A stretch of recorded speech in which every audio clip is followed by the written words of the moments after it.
All right, troops, welcome to the War Room. My name is Owen, and tonight we are going to be discussing the Steven Seagal classic Above the Law. So I'll just bring on our squad and we shall begin. First off, of course, is J-Man. How are you? Hey, good. How are you? Thanks for having me on. I'm looking forward to this one big time. Oh, yeah. Yeah, this is just one of the best. And we got John Gerber from Action Flicks. How are you? Hey, how you doing? Good, thank you. And finally, we got Charlie from Give Me Back My Action Movies. What up? What's going on, guys? Not much. So we've been enjoying the past few weeks of doing this new thing called Space. For those who don't know, I'm going to put you over to J-Man, and he's going to explain what that is. And this is sort of our format, which we've been enjoying doing for the show. If you don't like it, comment below and let us know and say, hey, when you suck. Go right ahead. So over to you, J-Man, if you want to do your thing. All right. So the way that I review movies, it's called Space, SPACE. At the end of that, you will get a score out of 10. So the way it works is S is for story, P is for pacing, A is for artistry, C is for characters, E is for enjoyment. Each category is sort of like a binary. There's three options. There's a 0 for you thought it was bad, 1 you thought it was average, 2 you thought it was really good. So if you go by the story, you say 0 bad, 1 average, 2 above average, and at the end when you add all that up, you get a score out of 10.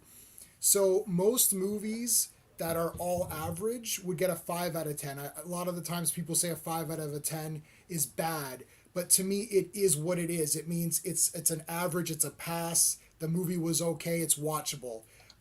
Even a 4 could sometimes be watchable, right? You may score everything average and your enjoyment wasn't that great, so you give it a 4, but you're like, yeah, it's okay, I guess I'm not going to watch it again, but it might be okay for regular people to watch, just not for me.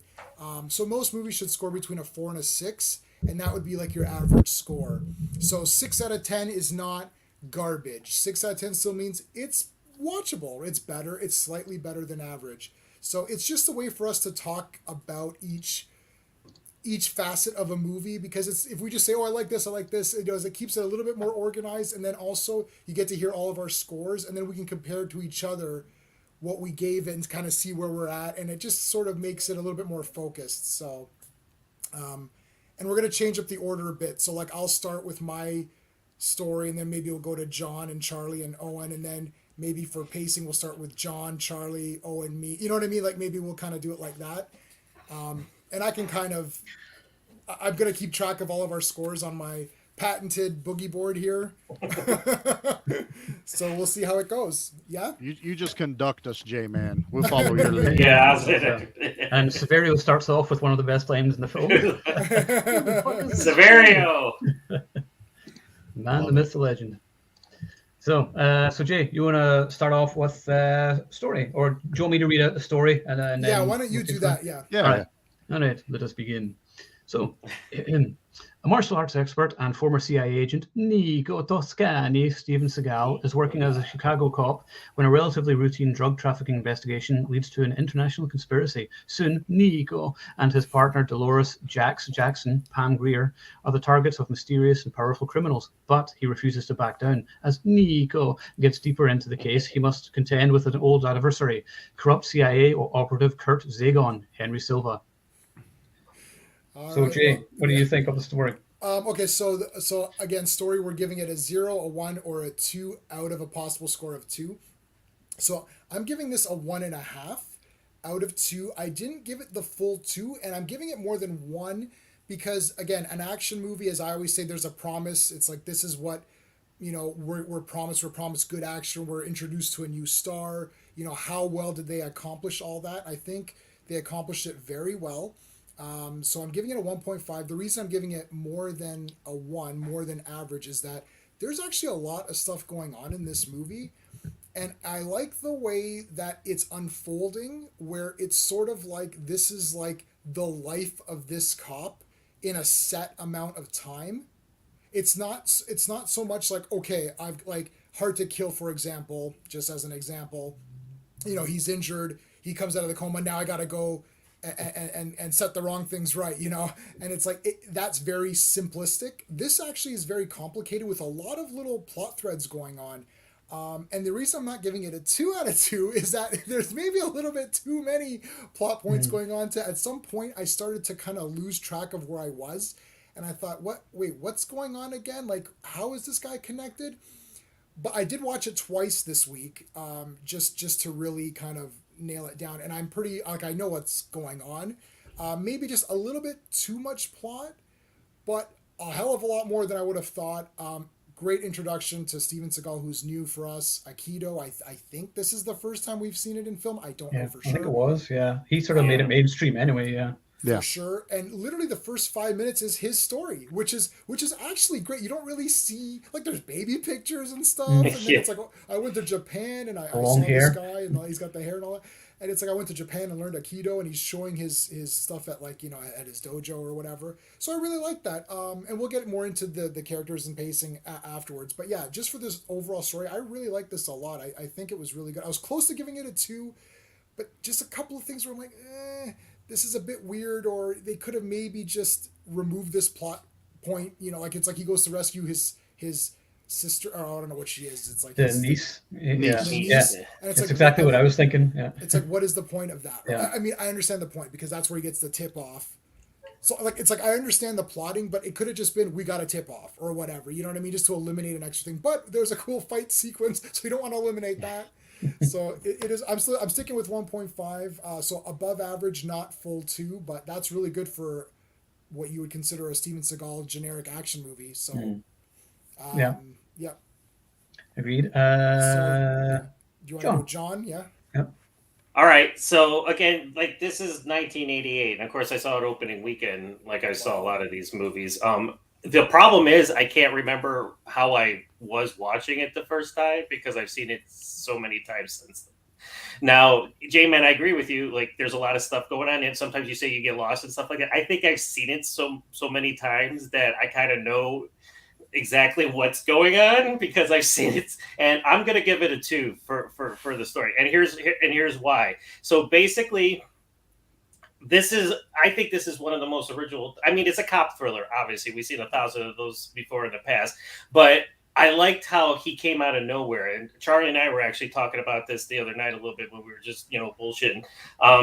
Nobody knew who Steven Seagal was, and here this guy got his first movie. How many people get their first acting gig as a major motion picture, from Warner Brothers, so that right there was pretty phenomenal, And again, his past and his, because I remember at the time they were setting it up as, it was kind of like about his real life. Of course, now there's been things, it's like, is it real? Is it not real? It's like, what is going on? But that's besides the point. But I enjoyed the fact that it just wasn't, a cop thriller where it's like, oh, there's a bad guy loose, I got to go catch him. There's a lot of shit going on in this movie, and you have to pay attention.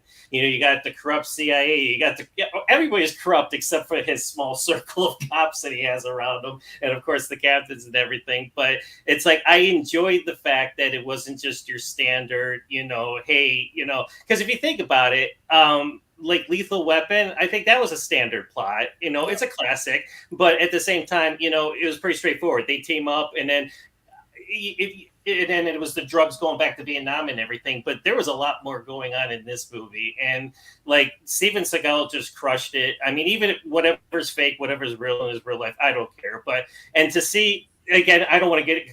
I'm just talking about story. So again, I'm going to get ahead of myself here. So I don't want to do that, because I did that last week, and I don't want to do that this time. I want to save it for when I'm supposed to talk about it.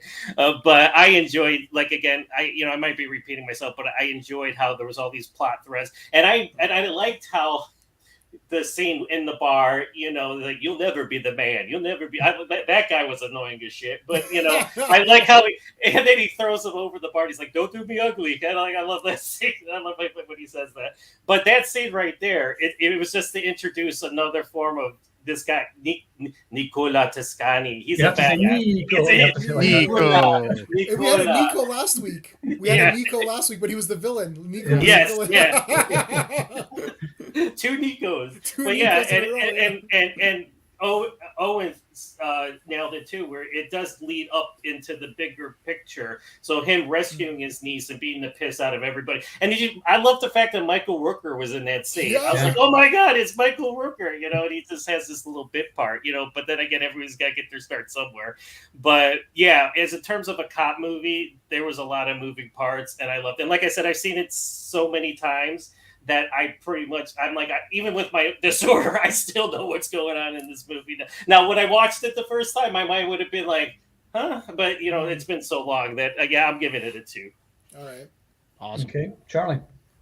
As much as I want to give it a 2, I'm going to kind of go with J-Man on this. There was just little things that annoyed me slightly that I can't give it a perfect score. It's like, and it annoyed me because I wanted more. Like the gangster mafia part of his family, you know, they used it to their advantage to kind of take care of the family whenever they're all under attack, but I wanted more of that. I wanted more backstory to that. And again, the whole niece thing just kind of be the happenstance that he ends up in the middle of this whole thing that was fully engrossed with when he was in Vietnam. Just little weird things like that kind of bugged me. But the story's still good. Everything kind of hit the A, B as it went through. It always fulfilled what it was setting up, even if there was just these little tiny dangling things that, again, I'm only going to say annoying slightly, but I'm going to give it a 1.5 on story. Yeah.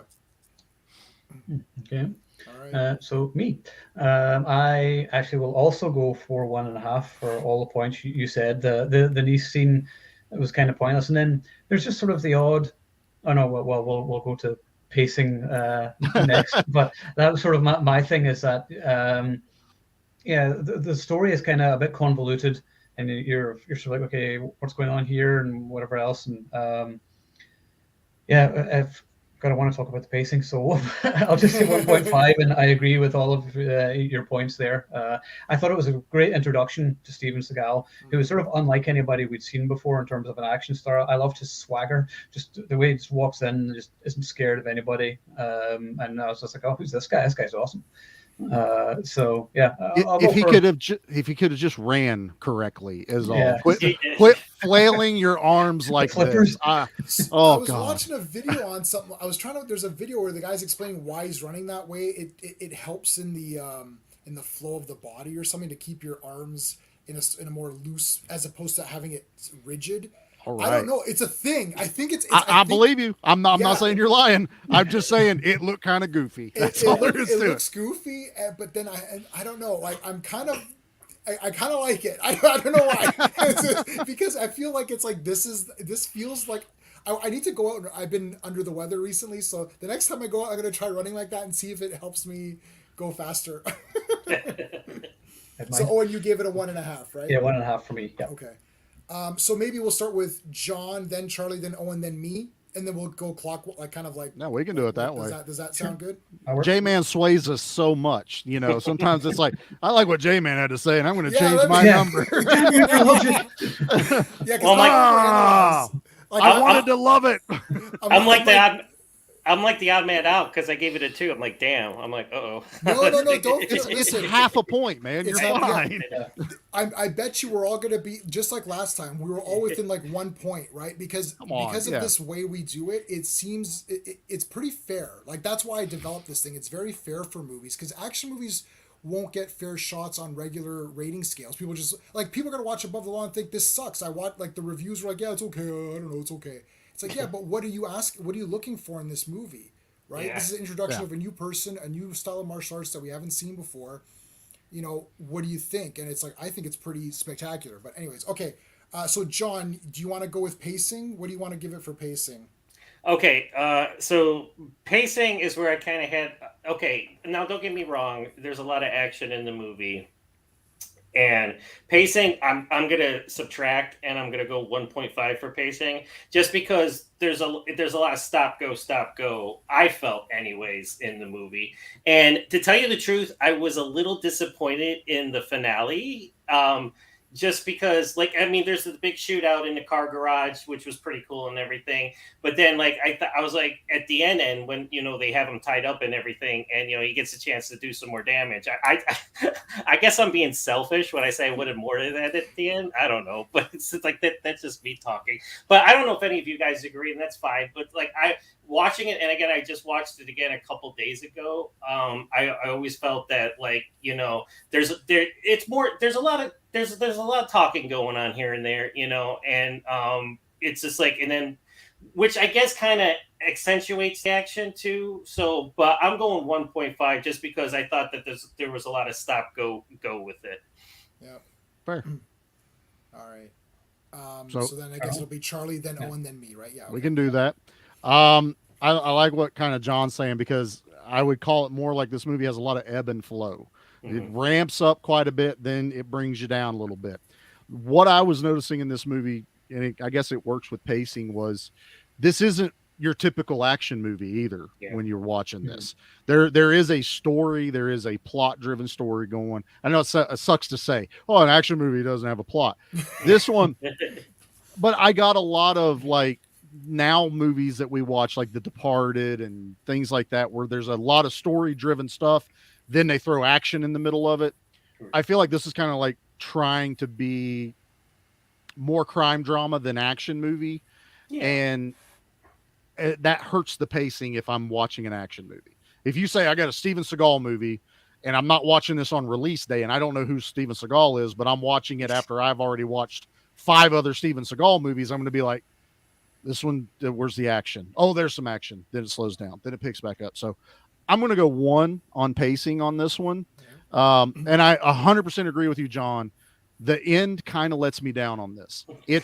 He breaks free and kills everyone, and it's finished. And then it slows down again for him to, I don't want to be mean, he kind of gets preachy at the end, when he's doing his whole interview thing. So again, you ramp me up, you bring me down. You ramp me up, and then you bring me back down. And I want to end a movie with Chuck Norris blowing a guy up with a rocket launcher out of a window. Well, real quick, go ahead. I know I already talked, but just exactly, Charlie. And like that's what I said. Like, it happens, and then he falls over, and it's all tied up with okay, it's done. And then at the end, he's being interviewed, and he does nobody's above the law. I'm like, thanks, Steven. We just got that through the whole freaking movie. Thanks, man. I totally missed that, but I'm giving it a 1. That's going to be my score on that. Cool. I think it's me now. You see, Charlie's got me now too, and he got me thinking. So. I am the J-Man.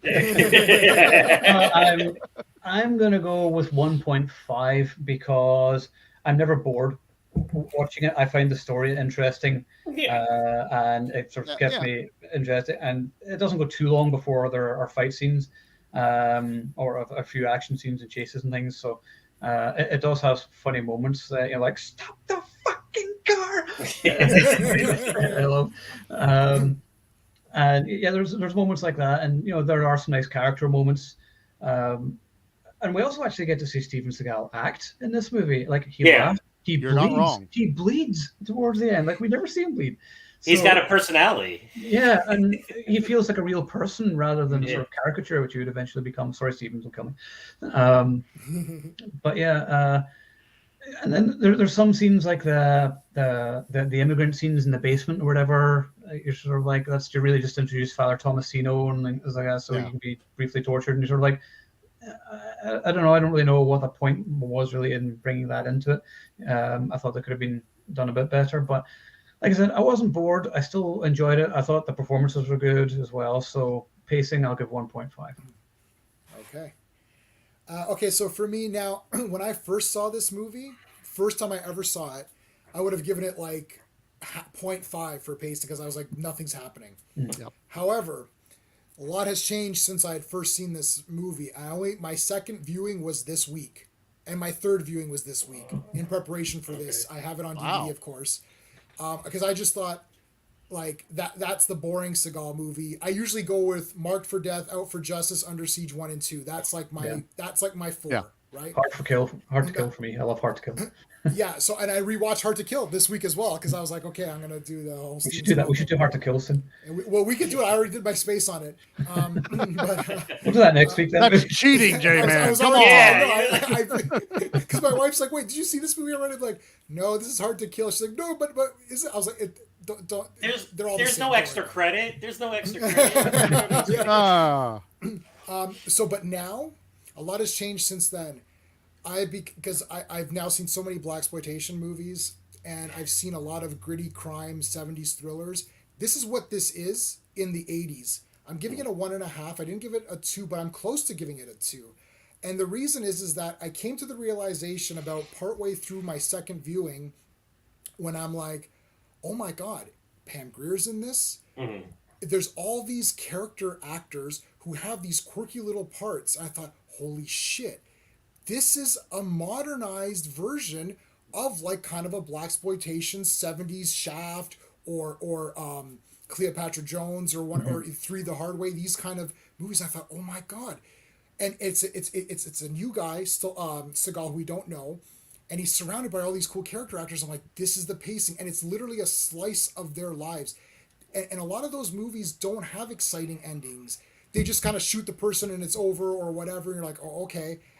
And I don't know, something clicked for me. I thought, I get it. I get what they're trying to do with this movie. I still didn't give it a 2, only because I feel that they could have updated it a little bit and made it a little bit quicker paced. But I'm never bored. And just the way that it unfolds. This is a story that unfolds. It's a slice of life set in this time. This is what this cop goes through. It's like Dirty Harry even. The first Dirty Harry movie, it's not just him versus Scorpio. It's just him going around and doing stuff and chatting with his partner and it's just the life of Seagal. And I think it's a really cool idea to show that because you get used to him as like, this is the archetype of this cop. He's just like a good cop, and this is the shit that he has to deal with on a day-to-day basis. And that has to be a bit slower paced. So it should be slower paced, but maybe it was a slightly slow. So I'm still giving it 1.5, but that's where I'm at with pacing.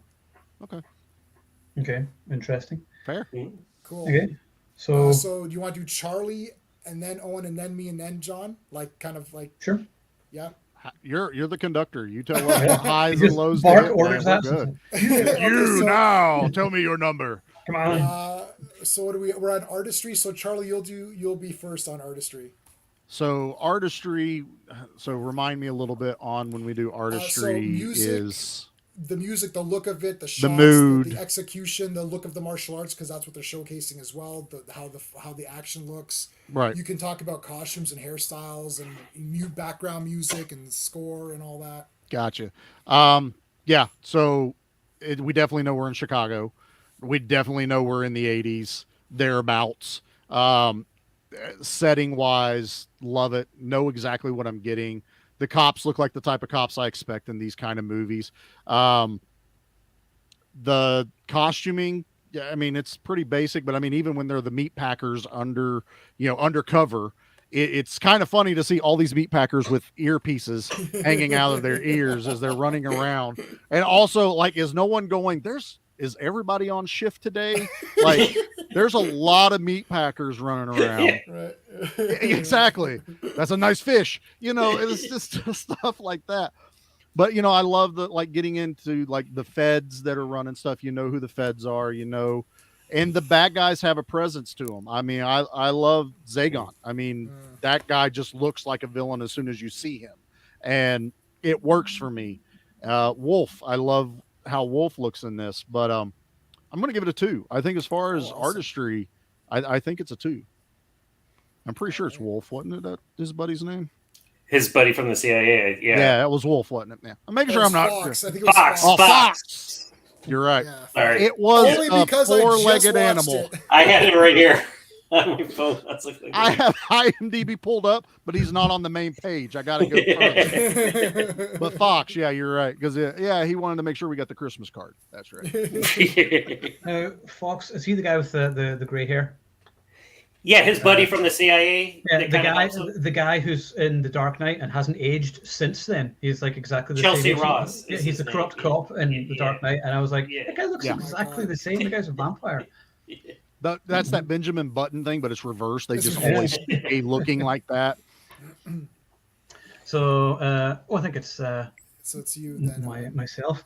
Yeah, actually, I kind of like the score. It's David Michael Frank, who did Showdown Little Tokyo, One Man Force, and Hard to Kill. He was kind of the sound of like these straight to a lot of the straight to video action movies in like the 80s and 90s, but a few theatrical releases as well. So I like the score. It's not classic. There's nothing particularly memorable about it, but I like just the vibe of it. Just works with the atmosphere.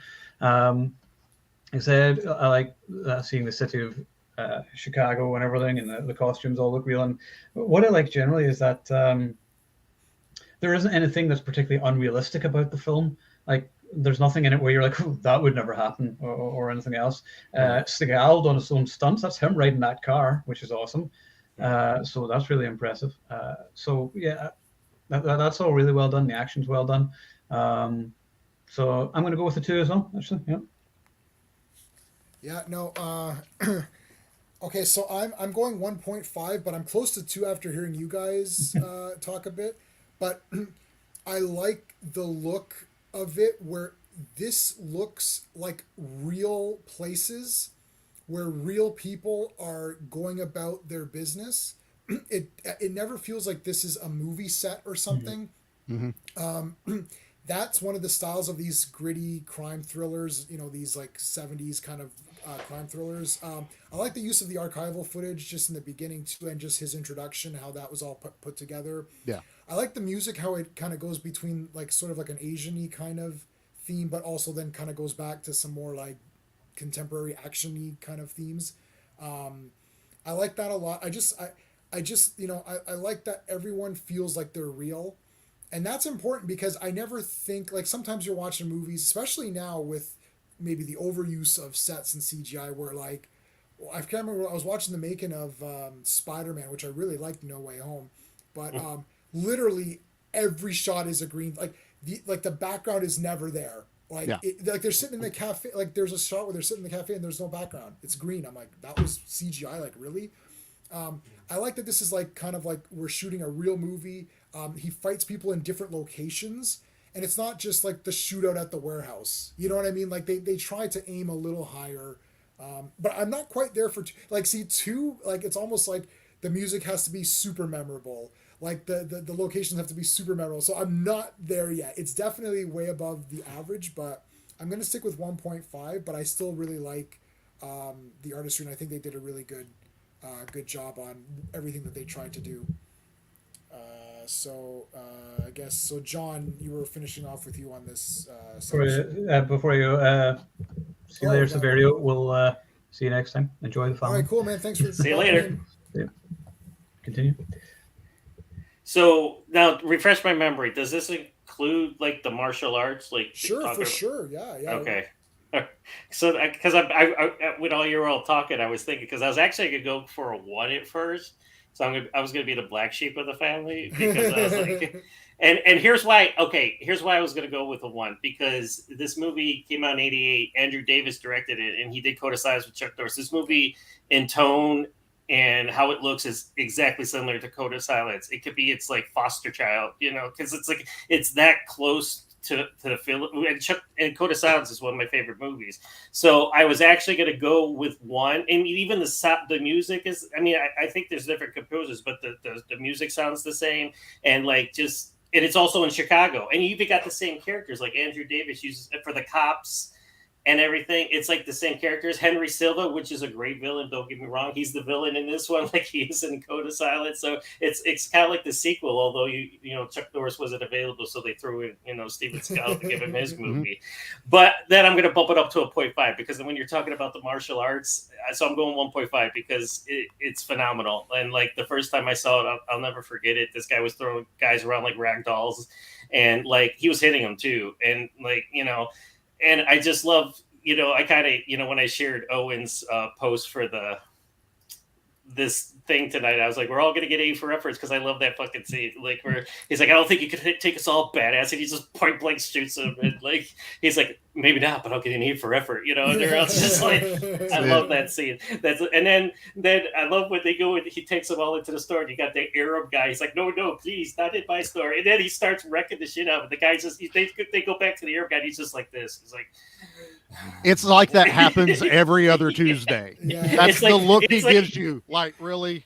It's Again? it's like if he had an air bubble, you know, a thought quote above him, it'd be like, "I just got this place fixed last week." You know, it's like I love that scene, and he just my insurance is gonna drop me. I know it. That's what's gonna happen. Yeah. So I mean, so I always had kind of like a love-hate relationship with how it looked because it's super similar to Code of Silence. You know, because like I said, same director, a lot of the same actors are in it and everything.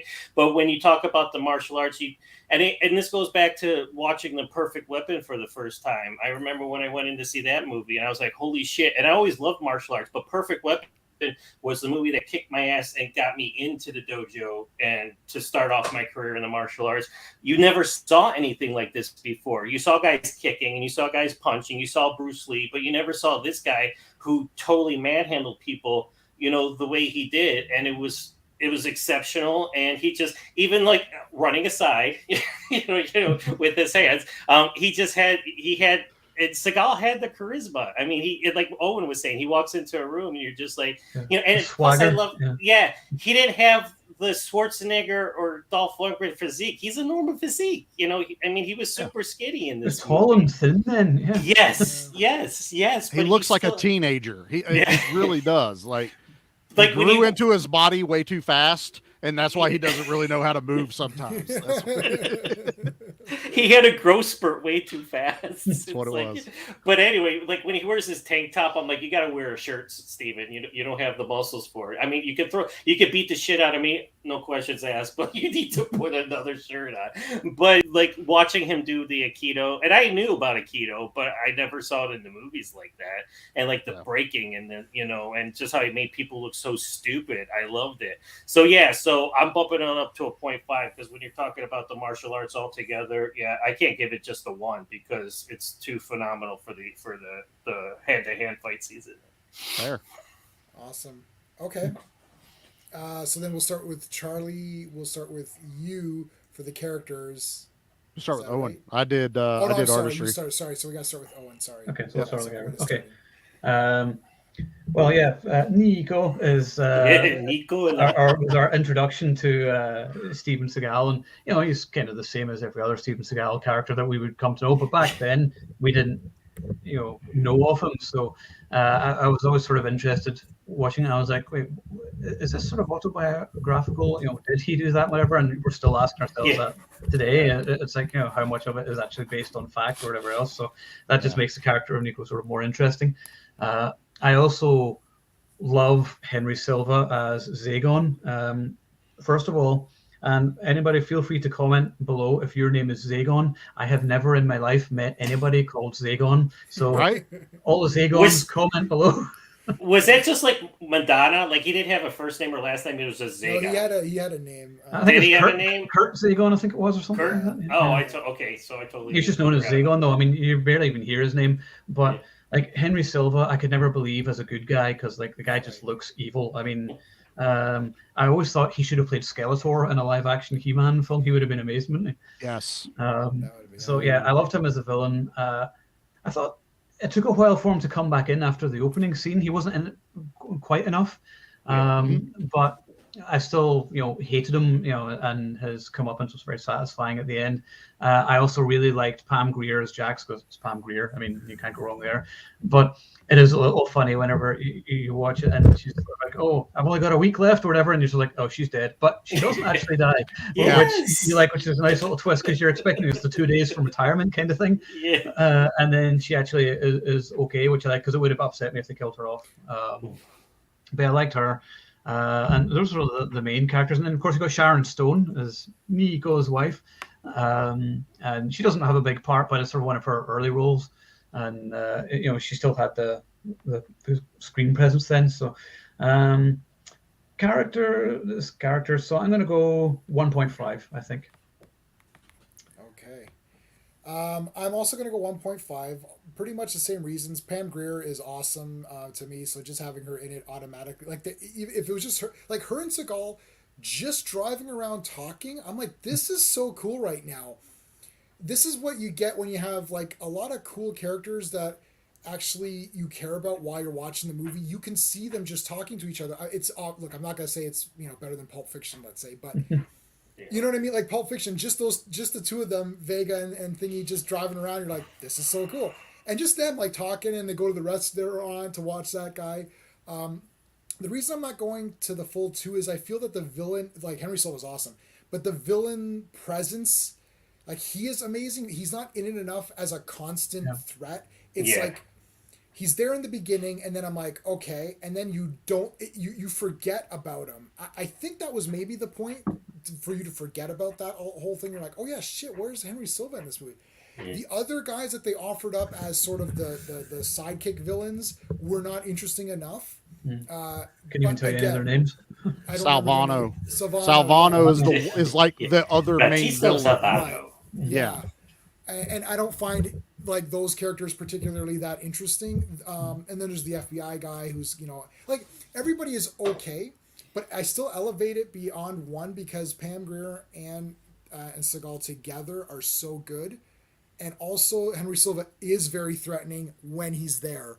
So, I mean, how many characters do you want? Like, to me, if we get a good hero and a good villain in an action movie like this, that's really all you need. The fact that we have Pam Grier as a side character who, as Owen says, is going to be the, you know, 1 week away and she's dead for sure and she survives, that's enough for me to bump it up. And I watched Siskel and Ebert's review on this movie and they gave it thumbs up.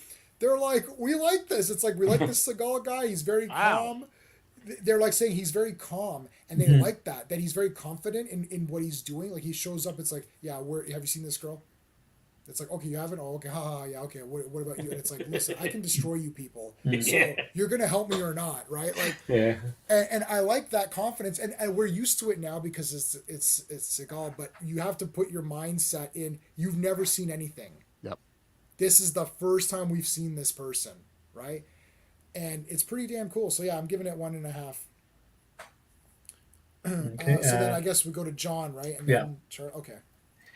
Okay, so again, just like before, I was torn between 1 and a 1.5. And when I was watching it the other day, you know, I had my phone out because I can't write because I'm right-handed. So I'm trying to type like 1.5 to, you know, I was going to go 1. And a lot of it had to do with what you just said, J-Man, like with the villains. There's no, like Zygon, if you had to pick a villain, like he's probably the main, if you had to pick somebody, be like, who was the main villain in this movie? That guy. But yeah, there was a lot of crooked guys and there's just like, you know, and there was a lot of people in general, you know, and there was like in and out, like they were just like, you know, it was like, you know, they were just like switching them off and everything. He's got his cop buddies and this guy and that guy, you know. So I was gonna go 1, but then I said no, I gotta go 1.5, and then here's why. Because first of all, like I said, or we've been saying, this is Steven Seagal's first movie, and then of course way back then you didn't know of all the, you know, stuff that was going on with him, you know, behind the scenes. You know, is it real? Is it not? When you first saw it, you're like, this is the greatest guy ever. You know, it's like, you know, he's like, he was in the CIA, you know, he studied in Japan with the masters, you know, they don't let anybody in, you know, and then, you know, him himself bumps it up to a 1.5 because he was such an interesting draw. Like I said, he came out of nowhere and he got this movie and it was just like, who is this guy? And then again, Pam Grier and him, I wanted to see them two in another movie together because they had such fucking fantastic chemistry. And I love the part where after he's hanging off the car and he just gets off and he's like, what? And she's like, God damn it. She's like, you trying to give me a heart attack? You know, she's yelling at him like his mom or his sister or something, you know, and she's all pissed. He just walks over and puts his hand on her back. He's like, it's okay. Come on. I'll do it again tomorrow, you know? But yeah, the chemistry between them two was phenomenal. And like I just said, just on the presence of Seagal alone being this first movie and them two, aside from the weakness in the villains, and again, Henry Silva, freaking, he's mesmerizing as if you're just like, and he acts so slimy too. He's just a son of a bitch, But plus, he's Tortured probably the priest. yes, he's probably the nicest guy ever, and he's still alive, isn't he? He's like in I think his so, yeah. high 80s or something. But yeah, probably the nicest guy you ever met. But he played the worst kind of piece of shit ever. So yeah, so I was like no, I gotta go 1.5. So yeah, I went 1.5. Okay. Yeah, Charlie. This is tough. You guys have made some really good arguments, and it's kind of everywhere because I really want to say 1, because while You do. what I love about this is I realize that Steven Seagal actually has a voice and an accent that isn't either New Orleans or a fake Jersey or some other weird accent he's added to himself. I feel like this is pure what Steven Seagal is supposed to sound like. And I love that. And I like what J-Man said. If you put your mindset into this is the first time you've ever seen him, I love this character. I love him as Nico. I think he nails it. If this was based on only Seagal, it'd be a 2. But you have to throw in how I almost feel like some of these were misused. We're running Silva into the ground, but they set him up as this ultimate badass at the beginning, and we don't get anything till the end. I also get, for whatever reason, the slimy bartender is riding in the same car as Silva at the end. So wait, he's high up on the rankings to be riding in the boss man's car. It just and then the FBI agent, how did he never get his comeuppance? He literally let Silvano walk, all right, guys, you're free to go. So you feel like he's in on this whole plot, and then nothing happens. I don't Zero. think he was in on it. But you feel that way though a little bit because right. you know Silvano. Yeah, I mean Silvano's a son of a bitch, and he literally tried to shoot cops, but he's sitting in the guy's office like, this is fucking bullshit. I don't know why I'm here. It's okay, man. We'll get you out of here. No, he's free. You're free to go. Get out of here. I'm thinking like you're in on this. You're going to come up in the middle of this whole thing. Also, the biggest misused guy in the entire movie is Zagon's right-hand man. I wanted a final fight between him and Seagal. That weird looking, perfect white guy walking around with Zagon does nothing. He just gets his ass kicked at the end. And I'm like, So I've talked myself into a 1. I think I'm going to go. And I love Sharon Stone, but she was a throwaway character. It could have been any woman in that. And Pam Grier, again, if it was Seagal and Pam, 2. You added way too much and misused some of the cast as it went. I got to go 1. I'm sorry. Okay. Yeah, that's fair. Well, he made the FBI agent jump into the lake, so I guess that was kind of. That was funny. I mean, that was it. But he's standing at the end during the interview with the senators and everything. Yeah, he's like, I'm hi. like, and he has a look on his face like, I don't think I'm supposed to be here. I don't think he knew. See, because he was there, and then he gets the call. He's like, "Oh, we gotta let him go." It's like, "Okay, we gotta let him go." And then he goes to the chief and he's like, "Listen, it's like he's working with the feds because Zagon is like a high-ranking CIA guy. I think he just made the call." But I know it's a little weird because you're sitting there again. That's where the too many things. That's exactly what it is. That was a line I didn't need. Yeah. Either make him bad or admonish him for what happened. Clear his name by the end. I had no idea. I was taking my orders from so and so, and that came down the line from the CIA. We never get that. We don't even really get the fact that this is all still led by the CIA till Fox drops a little bit of knowledge on everyone. And then he's gone 5 minutes later.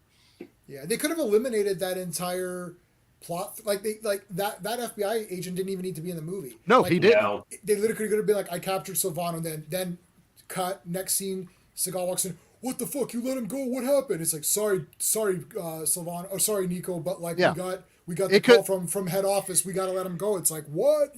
Something that would have gave me more of the chief that I liked. I mean, that hard ass kind of I take no shit even from you, Nico. And he gets a call from someone over his head. He's going to be like, fuck it. Okay, we got to let Silvano walk. He's gone. Nico, get off this case. You're done.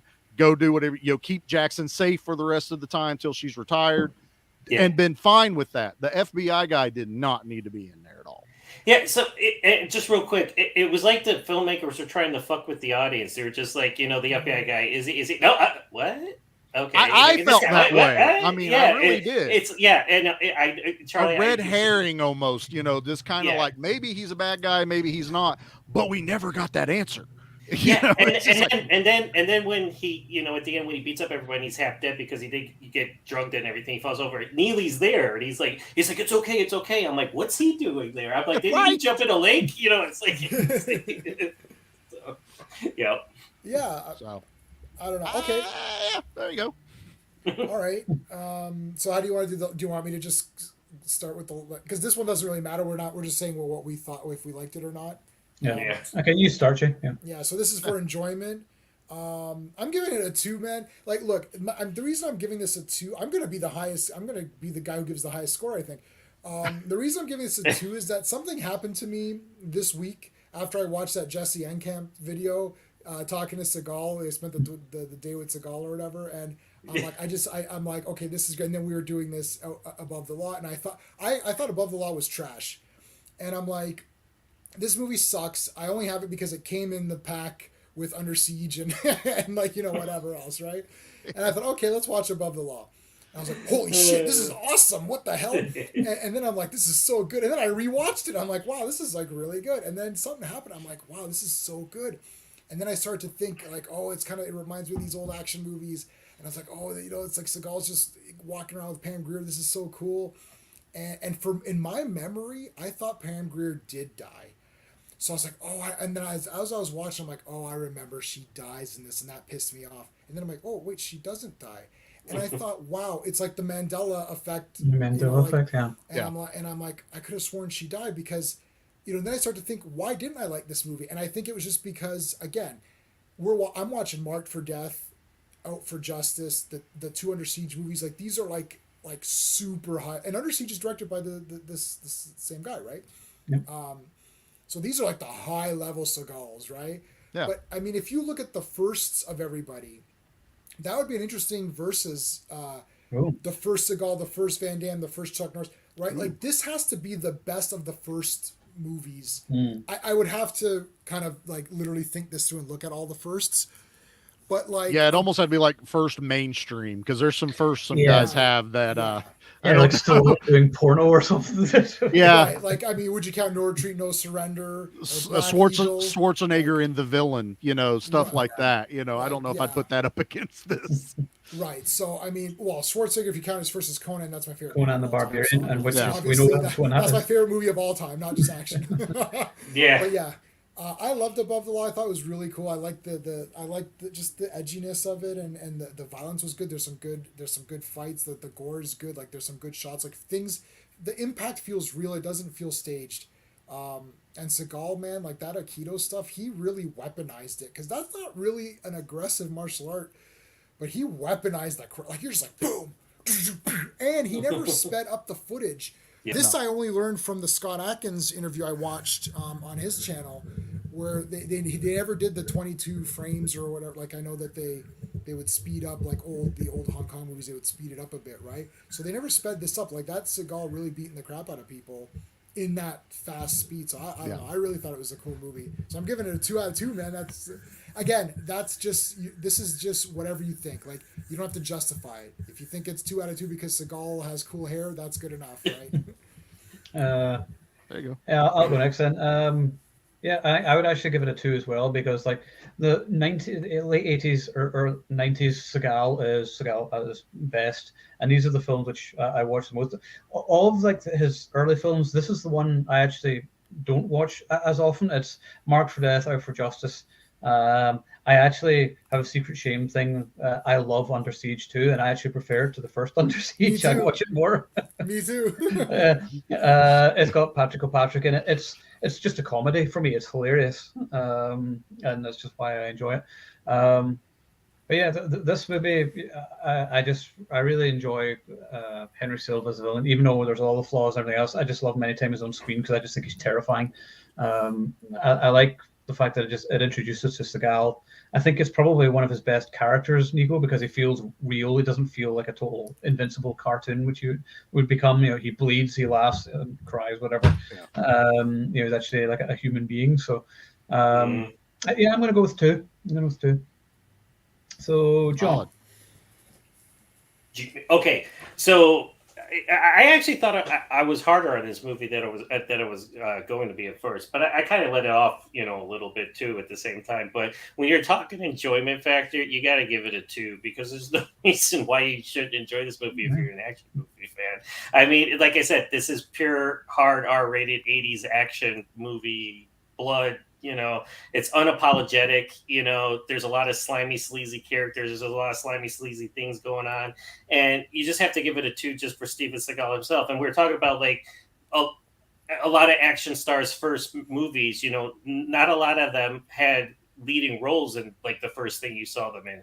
Like if you put up Steven Seagal against Chuck Norris, wasn't it like, well, obviously Chuck Norris fought Bruce Lee, but that was just one scene, but then he did like Slaughter in San Francisco, Good Guys Wear Black. It's like this movie just totally kicks those movies in the balls repeatedly. So except for the Bruce Lee, so don't get me wrong. Yeah. But yes, he was just a force to be reckoned with. And as soon as he came out, everybody couldn't get enough of him, and he was just larger than life. And he carried the movie. Like I said, there's a lot of people in it and there's a lot of things going on, but it was his movie. He's on the poster. It's his face, it's Steven Seagal, and like I said before when I was doing the Artistry, you never saw anything like what this man was doing.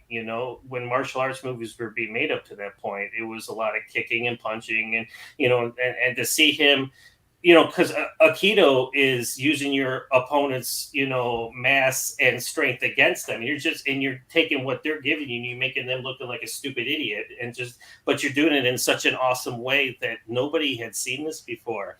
And I don't understand why I never started taking karate sooner. I don't know why I waited till I saw The Perfect Weapon, because I was eating all this crap up. I guess I was just shy at first, but yeah, you got to go with 2. If you didn't enjoy this movie, you're not an action fan. I mean, there's wow. Those are fighting words. Fighting words.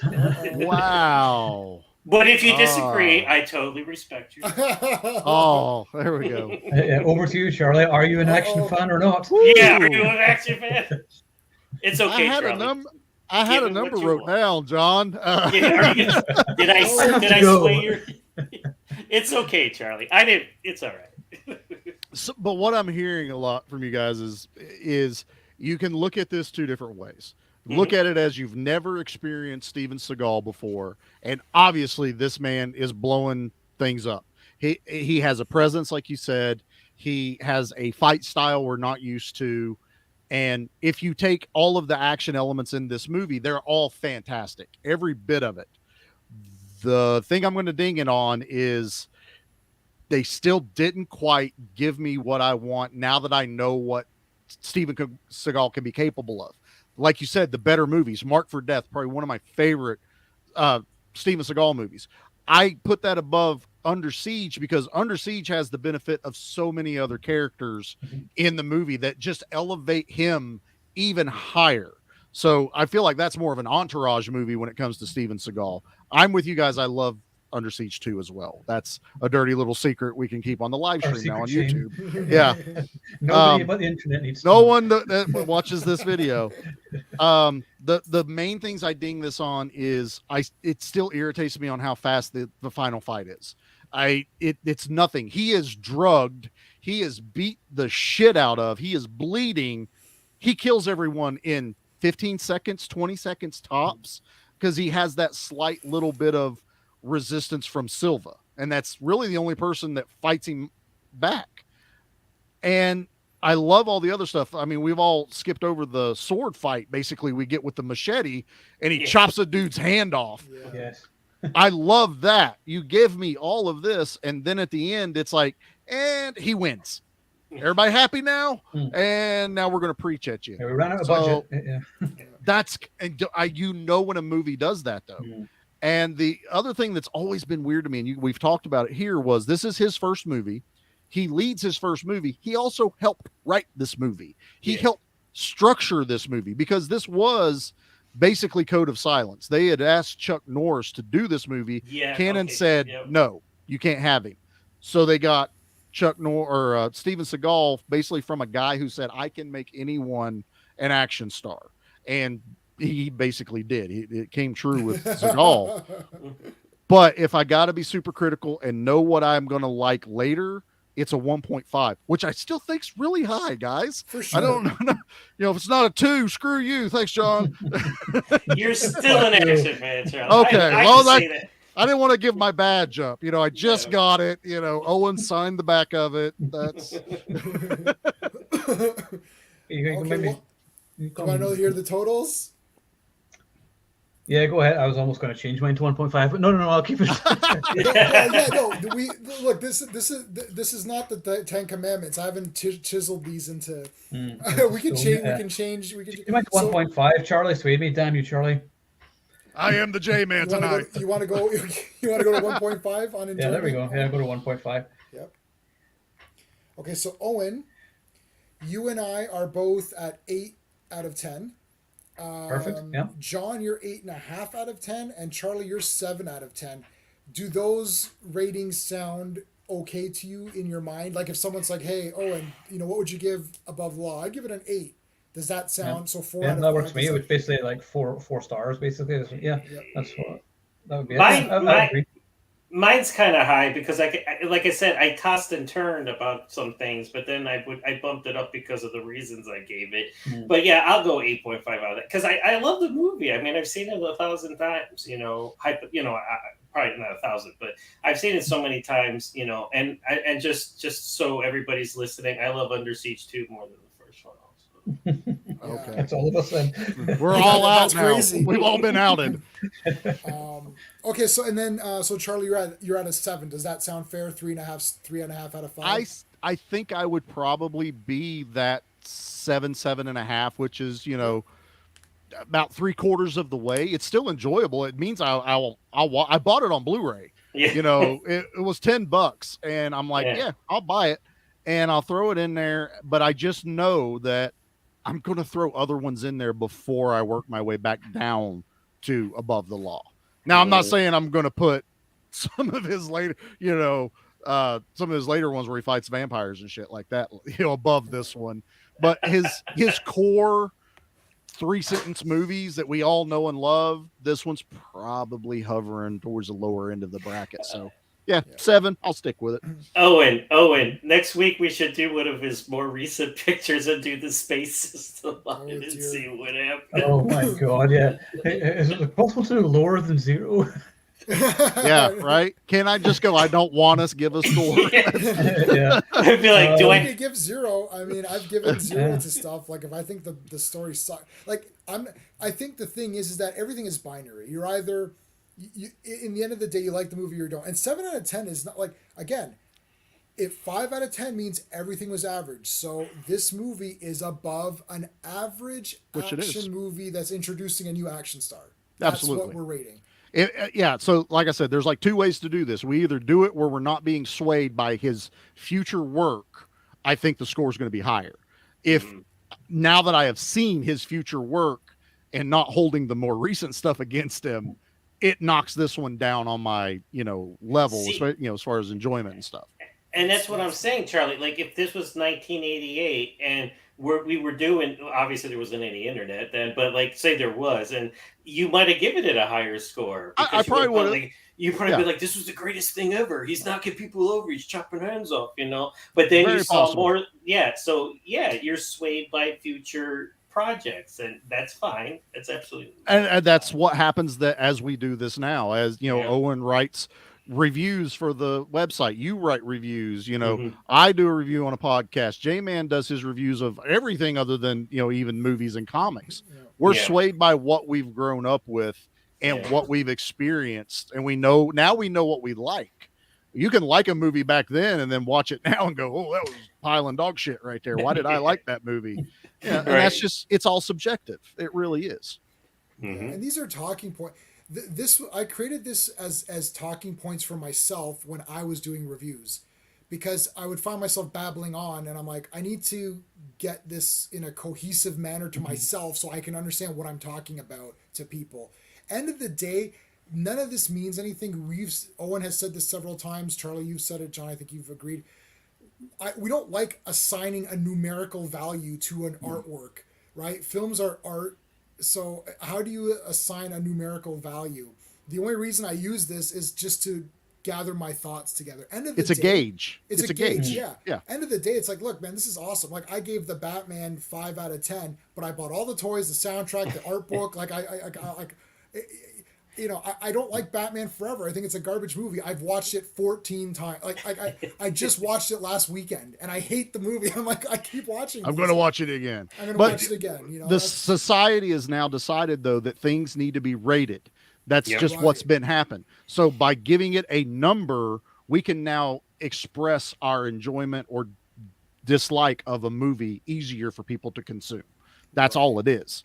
And like I told Owen last time, he's like, can I change my score on something? Absolutely. Yeah. You can change your score anytime you want to, because you can get a different feeling from a movie. You know, it's like, yeah, this one actually sucks. I don't know why I rated it so high. It's fine.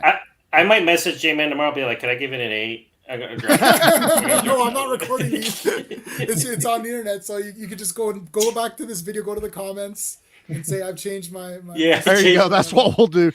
Well, Owen's just going to keep getting notifications. Why are there more comments? All these guys are changing their freaking paragraph ratings of the movie. Well, any comments at all are welcome, because Charlie and I were talking. Him and I did a thing on Tuesday where we talked about ninja movies, and J-Man, we were going to ask you, like, if we give you total props for creating this system, can I use this to review my movies on my site? It's copyright J-Man or whatever. It's I brought it up in the podcast I just finished, and I didn't use it, but I talked about your scale, and my guys were like, holy shit, this is great. And I'm like, we don't have to use it for every movie, but is it cool? And I said, we're not going to use it till I ask J-Man's permission. I might have to sign some kind of paperwork or something to use it. It's on YouTube. I developed it 100 years ago, but it's on YouTube on my trailer, so it shows that it's that you can just say hey, J-Man's space system. Dude, you will get a John plug Carpenter's... every time. That's it. I have Owen will attest. I have no problem giving props when props is due. And every time I do a review, I'd be like, "This is J-Man's space system I'm using." That's right. I'll just go right down the line. I'll tell my guys, it's like, this movie was really hard to rate. It's time to bring out the J-Man. Yes. and when I write J-Man, I'll put the link to you like in there so they can click on your name and like have it come up to your YouTube channel or something. I'd be like, there you go. It's not my idea. It's his idea. But you know what? I love it because it makes more sense. When I first started doing reviews, I didn't do the numerical thing. I still say it to this day, but I either said it was Action Flix approved or it wasn't, and that's how I just left it.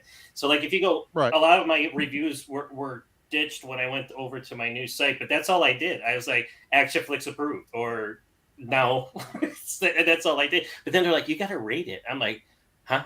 And they're like, you got to put a number to it. I'm like, what number? And then I'm like, okay. So that's when I started doing it. And to this day, every time I do a review, and I'm like 3.5, 4's too high.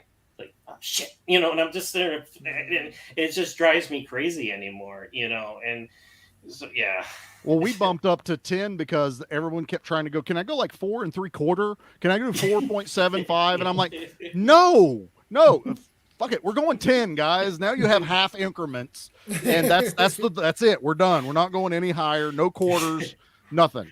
Yeah. And you should know in your heart, right? Like it's like, is it really perfect? Like I was talking to some people, I can't remember. I think it was the Batman movie, and they're like, "Oh, it's 10 out of 10." I'm like, "Okay, hold on, 10 out of 10." There's There's nothing wrong with this movie. It's 3 hours and nothing happens for at least an hour. It's like, are you sure? Like you can't do. It's like nope. And it's like, that's just unreasonable. I can love a movie. I think what we're saying is that there's the number, but then there's our love. It doesn't translate. Like, no. I've watched, I used to say this, Steve and I used to say this back when we first met. I'm like, what does your Blu-ray player say? Ask your Blu-ray player. Blu-ray player, does J-Man like Batman Forever? compute. Well, he's watched Batman Forever fucking 100 times, so apparently he loves this movie. It's like, well, no, there's a lot of problems. I don't like the Riddler. The Two-Face is ruined. It's like, well, the Blu-ray player didn't know that because I constantly put it in. Right, Charlie, you bought this on Blu-ray. Well, you just gave money, right? I did. So I mean, it's like, well, you only give it 7 out of 10, but it doesn't matter. It's like, I like Seagal. I want the movies. Steven's mom, I hope he doesn't mind me saying this. Steven's mom is a huge Seagal fan. She literally bought every Seagal movie, even the shitty direct-to-video ones. She's like, I'm buying it. It's Seagal. I want my collection. And Owen, you do that for sure. Come on, with stuff, right? Van Damme, you must have bought. Have you bought every Van Damme movie? I have every single Van Damme movie on multiple formats. Yeah. Right. And you hate, what's the one you hate? Derailed? Is that the one you don't like? Yeah, Derailed, that sucks. Yeah. Right. Do you have it? There's a couple. Yeah, of course I have it. But it's part of a box set. I wouldn't buy it on its own, so I got it on the box set. So okay. He found the one loophole around. Right, it. that's a Like, I loophole. wasn't going to buy it, but I got it on here. Although I just have to say, we've given Big Brother way too many ideas to start recording our Blu-ray watch list. I'm a little scared now. You already know the streaming sites are doing that, but now they're like, oh, Blu-ray, huh? I like that idea. Let's do that. Do you know that we're just speaking of Batman there? Do you remember when Seagal was actually nearly going to be cast as Batman? See, back in the day, he actually would have been awesome. I remember that rumor going, like, there was a point where everyone was rumored, but then you would hear, like, Steven Seagal, and you're like, wait, what? Steven Seagal is Batman. And then I have to be like, do I want him as Bruce Wayne? That's the question. Do I buy Steven Seagal as Bruce Wayne? That kills it right then and there. But I just like the idea of an actual martial artist playing Batman. Right? That's why I couldn't should have played him. Steven Seagal as Ra's al Ghul. Yeah. Ooh. Well, that's why a lot of people wanted Scott Adkins to play Batman because because I could buy it. Yeah, and plus his acting, and no offense, but you even asked Scott, like in his earlier movies, he was learning, but like when he hooked up with Jesse V. Johnson, it just shot him up to the top. So yeah, he could totally crush it. And as Bruce Wayne, I would totally consider him coming in all debonair, and like. I think so. And then seeing Batman do the Guyver kick, I'd be like, yes, this is the greatest movie ever. I mean, I still would have liked to have seen Affleck's Batman movie because I thought I liked him as Batman, but he never got a chance to shine. But him versus Deathstroke, fuck yes. Yes. Why do we never get Deathstroke? Okay, and Joe Manganiello looked awesome in the part as well. I would love to see him. I loved it. And then they were gonna make the Deathstroke movie by Gareth Evans, who did the Raid. Directed the Raid, and then that never happened. I'm like, come on, Warner Brothers. Who's the asshole that shot that movie down? I'm like, you're a fucking idiot. I'd like to call Warner Brothers in DC. There's just so much problems. Yes, DC's in a disastrous mess. It is. It is a disaster. Everything that they do is a disaster. There's no second Superman film. There's no Superman film, but there's going to be 3 Shazam movies. Part 1, Part 2, and Black Adam, which is a Shazam thing. Yep. There's going to be 3 Wonder Womans. There's going to be 2 Aquaman movies, but there's only 1 Superman. What is happening? Yeah. It's like, why is there not? I mean, because the thing is, he became like a proper symbol of hope and everything by the end of Justice League, whatever else is. You could have him actually be, properly Superman and actually save the real Superman, not the trash proper Superman. Not neck snapping Superman. Yeah. So, but then they get stuff that's not even their fault, and they have people like Ezra Miller out there going insane punching everybody who comes past. And screwing up any chance of another. Like, hopefully they're kind of done with the Flashpoint movie that's getting ready to be done, because I've already seen the stuff about Michael Keaton. They've shared that picture around. So please get that done. But we also know, he's probably either going to get recast or they're going to eventually they're just going to say, screw it. We're redoing all of DC movies. Well, the guy who just took over and said that and said they're going to do like a full I read something. Like, yeah, you're going to start all over again. I'm like, for fuck's sake, make up your mind. Will Smith slapped Chris Rock, and they're canceling all of his movies. Ezra Miller's go around beating the piss out of everybody and their mother. I'm like, how can he say this? Jesus Christ. And I don't even like him in any movies anyway. I hated him as the Flash. I thought Grant Gustin was much better on the TV show. Yes. John Wesley Shipp is my Flash. I'm sorry, because that's the 90s. Oh yes, that's mine too. The fact he was in the TV show is why I watched it. Awesome. But I got tired of the Flash crying at the end of every episode. Yeah, and I wasn't fast enough to save her. So, oh, shut up. Also, how many speed villains do we need in the series? Yeah. I'm like, And then everyone's fast. It lost me when it was we are the Flash. Nah, Yes. bitch, there's one Flash, okay? And it's, well, there's several Flashes, but you know what I mean. It's not like this whole family thing. It's like everything has to be like a team now. And I'm like, no, fuck the team. That's the He's not a CW team. formula. Yeah. I read I'm 3 issues behind on the most current Flash comic. There's no team. Flash is a solo hero. Yeah. When did this? Why do I need these losers? And my problem with I'm still watching. I've seen every Flash episode. I bought them all. It's like I've seen every one of them. And my problem is that it became like everyone is yelling at Flash saying, "Oh, Barry, you got to do this and that." It's like, hold on a second. What do you do here? Like, I'm sorry. What's your role? Do you run fast? No. Who are you? Wait a minute. Be like, I'm the tech guy. I'm the computer guy. I'm the guy that sits behind the screen. It's like tells you where to go. Yeah, it's like maybe you should shut your face and make me a sandwich. How about that? And do it fast. They make me a lot of sandwiches because my metabolism's really fast, so I'm going to burn through those. That's awesome. All this because Steven Seagal was almost Batman. Thanks, Steven. We appreciate that. And then he set off a tidal wave of bad events. Yeah. Well, I mean, he was almost in Predator 2 as well, remember? Oh, wow. Yes. Yeah. I was watching a behind the scenes thing on that the other day. Yeah. So, well, they were scrambling. There was no Schwarzenegger. So it's like, what do we do now? Because Arnie was supposed to be back in it, and he was going he to didn't be like the script. him, but there's that, and then he was also signed on for Terminator 2, I think it was. Mm-hmm. So wasn't available for it. So I love Predator 2, though. Again, a movie that gets shit on constantly, and I love Predator 2. Yeah, it's the one I watched the most. Like the subway scene is my favorite scene of the franchise. Yes. I love that scene. Yes. Come on, motherfucker, let's dance. The shootout in the warehouse right as the movie starts. I mean, come on. It's so violent. Like a Predator just like rips people apart. There's nudity and everything in it. I was like, yes. And I loved how Bill Paxton had the same scene he did in Aliens as Hudson. You know, he's like he wasn't as crazy as Hudson was in Predator 2, but I just love how it was like almost the same scene where he's shooting and he's fucked, but he just keeps on shooting and that was awesome. No, I love it. I think that's what we should do on like a show just in defense of Predator 2, and we'll just do that like the next week. But I'm fine with that. And Gary Busey's in it, and his right. What I was thinking of was I don't like doing 2 weeks in a row of doing the same action star. I like to sort of change it up every week. And John mentioned the movie earlier, and I thought next week, why don't we talk about The Perfect Weapon?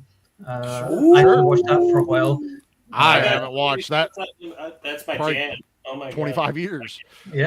Really? Oh my god, I watch that all the time. I even made a fake trailer when I was 16 for The Perfect Weapon, and I had the sticks and I was beating up stuff. It's like I had that trailer's online somewhere. Nice. I saw that movie, and the next day, it was a Saturday, because the school... No, hang on. The school was open, and this is the school that I eventually taught at and ran with my instructor. I walked into the doors, and he's like, "You're here because of The Perfect Weapon, aren't you?" I'm like, "Yes." Hang on. I go, "Hang on. I've been a fan since Chuck Norris, don't get me wrong, but I saw this shit last night, and I wanted to go in there and start doing it right then and there." He's like, "It doesn't look like that at first." I'm like, "I know," but it's like... But yeah, and it turned into a 30-plus career, and I taught special forces guys, SWAT guys, it was just Jeff Speakman, Chuck Norris, and Sho Kosugi made me love martial arts, but Jeff Speakman, I can't talk enough about the man and how he set me on that course to finally go into that dojo and set my life on where it went to. So yeah, Perfect Weapon is my Bible. Okay, we'll do that next weekend. I'm down. Yeah, we haven't talked about it. J-Man, it gets a 10 out of 10. I'll just no spoilers, no spoilers. I don't think that's spoiling anything. I'm kidding. So yeah, so we'll do that next week because we haven't talked about Jeff Speakman movies before, so that's something new. So we'll do he doesn't get talked about a lot, really, even in the circles. I mean, it's not. Sometimes someone will come. Have you ever seen this movie? And it's like, oh, it's Jeff Speakman. Yeah, we know that. And it's amazing how Scott Adkins in his interview, he was up for Speed. It was supposed to be him in Speed, and he got totally dicked over by his producer. And the rest is history. Keanu Reeves did it, but just imagine if Jeff Speakman did Speed. And he was supposed to be on the bus and need to get off the bus and do Kempo, get back on the bus, and it's like I think I would have wanted to see that movie more as much as I love Speed. It's like I think it would have been a slightly different movie. I think because they would have They would have added Definitely. more of his, what he's known Martial for. art. Yep. But I also don't know if I could do away with Keanu Reeves and Speed. I love that. No, Speed yeah, is like no. Speed is like one of my top 10 favorite movies. of all Yeah, time. exactly. It's, Yeah, Everything happens for a reason. That's what my wife says. Everything. that happens was for a my first R-rated VHS I got for Christmas that my parents bought me. Like Dad had R-rated movies. They bought me Speed for Christmas, and that was mine. And I wore the hell out of that VHS. Is that R-rated? Yeah. You're in the States, right? Yeah. Okay, so in Canada, Yeah, that it's wasn't R down here. Yeah, we didn't. That wasn't R because I saw that in the theater, and it wasn't R for us. I think it was 14A or something. Our rating systems in Canada are way looser. Like rated I believe R it. here means like it's really hardcore. Like even the American Psycho, which had the sex scene, we had the sex scene in the theater where he's like looking in the mirror. So we had that scene in the theater, and So did we. I don't. Oh, think we were in Scotland. You're in Scotland? Okay, so we might. We don't know if we're on the same sort of rating system because, like, I saw that in the theater, and maybe that was R, but rated R never happens in Canada. Like, I don't remember any. Like, I think like freaking, like RoboCop was like 18A or whatever, which means you could go with an adult if you like, which is crazy. You hear down, obviously where we do the movies that you hear about how many times they sent a movie in to get cut back down because we had all the way up to like X. And like RoboCop got an X, Hard Target got an X. All these movies got X's, so all that stuff had to start getting cut, and then it would get out, and it would be R-rated for us. Yeah. Yeah, the MPAA are a pain in the ass. I remember they're a bunch of bitches, and the BBFC were the same. They would cut movies. I mean, even like Above the Law. Like I got a Blu-ray set of it recently from the UK, and it's region free, and it's got like Above the Law. Hard to Kill, Under Siege 1 and 2, and Executive Decision. But I could swear there was a scene that was cut in Above the Law. Don't you see the guy's arm being cut off? See, it's not in ours either. You see the machete come down. Yeah, and then it cuts. The camera cuts. Then it does a wide shot where he's laying on the ground and his arm is out there with a big pool of blood. I've never seen the actual slice and the arm fall. Okay, well, maybe it's not cut then. Oh, okay. Now there are things like the weird shit that we would get is the television would end up with parts that weren't in the movie. Yes. Like they would cut weird things out in the United States, but we'd watch the made for TV, the cut for television would have scenes where like, what the hell, where's that from? The Perfect Weapon's one of them.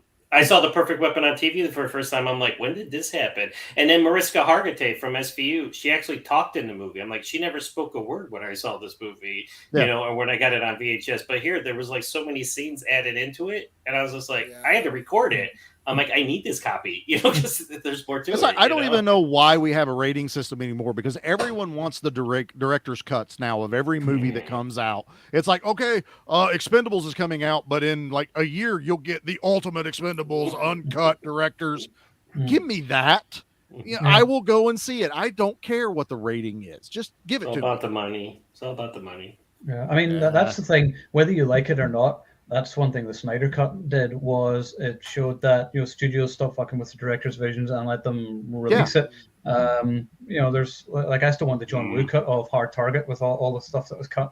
I mean, I've seen the work print of all the deleted scenes, which I have, but like the love scene between Nat and Sean Spudro and everything in his house or abandoned house, whatever it is.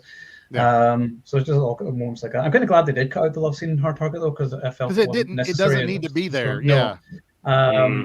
It's like we're on the run. Let's have bone time. Okay, back on the run. I'm not thinking about that right now. I know.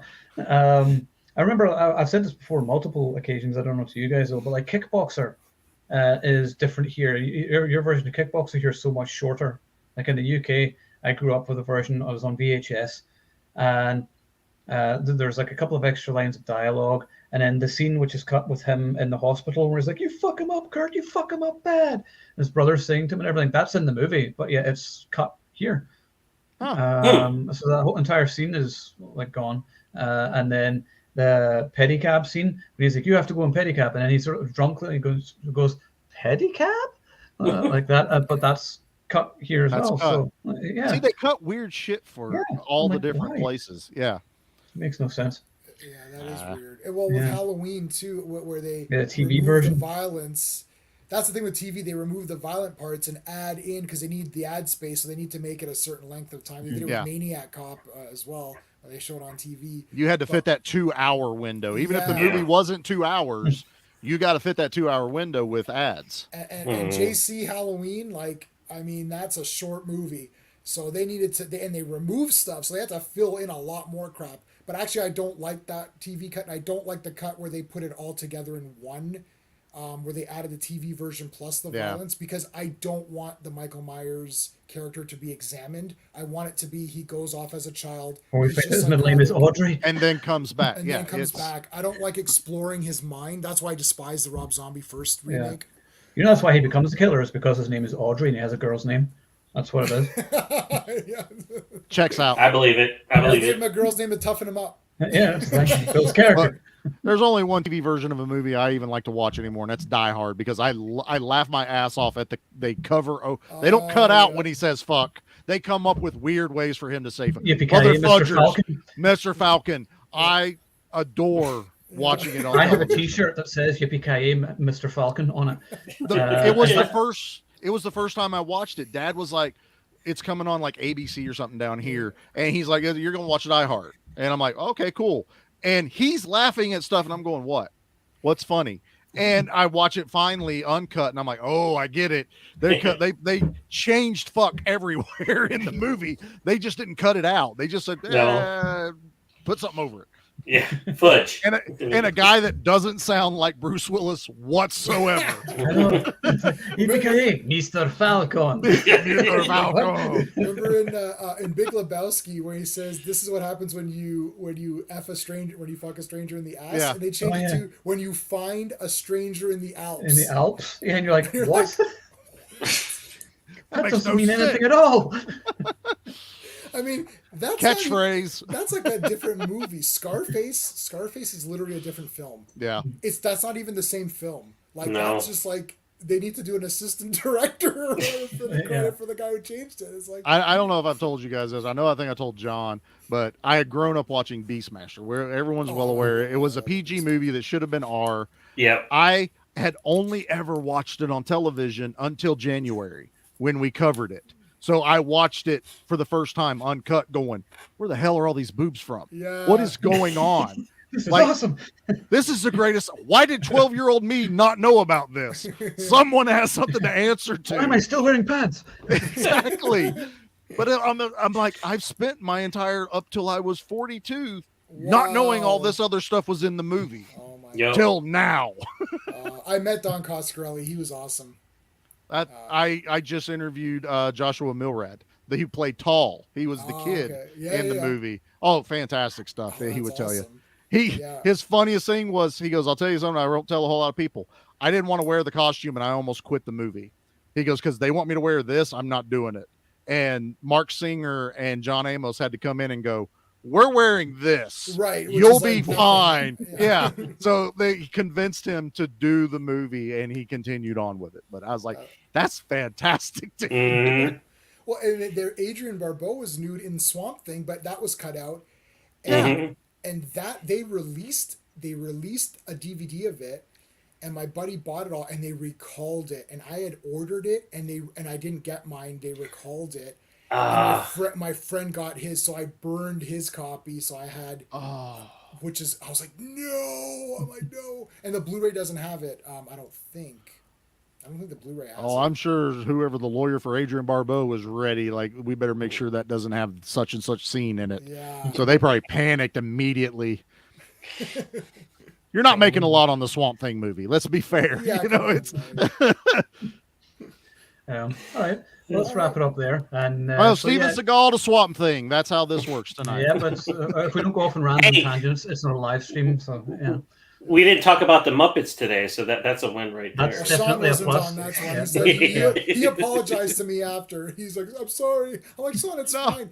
it's fine. Once we discuss the thing, and then if people are watching this afterwards, they'll just stop watching, right? Like, Yeah, it's just like the random shit talk This where we is the just random talk talk, about yeah. everything at This the end. what is This that? The Walking Dead? They had the show after where they would Yes. talk Talking about what Dead. happened. Dead. The Talking Dead. This is just the Yeah. Talking Elite. Yeah, it's You know.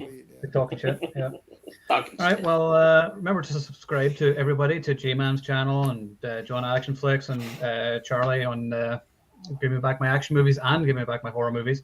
If you like both genres, let's face it, those are the two best genres. Yeah. And also subscribe to the Action Elite as well, so we can Yep. continue doing this. We will see you next week for The Perfect Weapon. And if you're Yes. watching, remember, you are the Action Elite.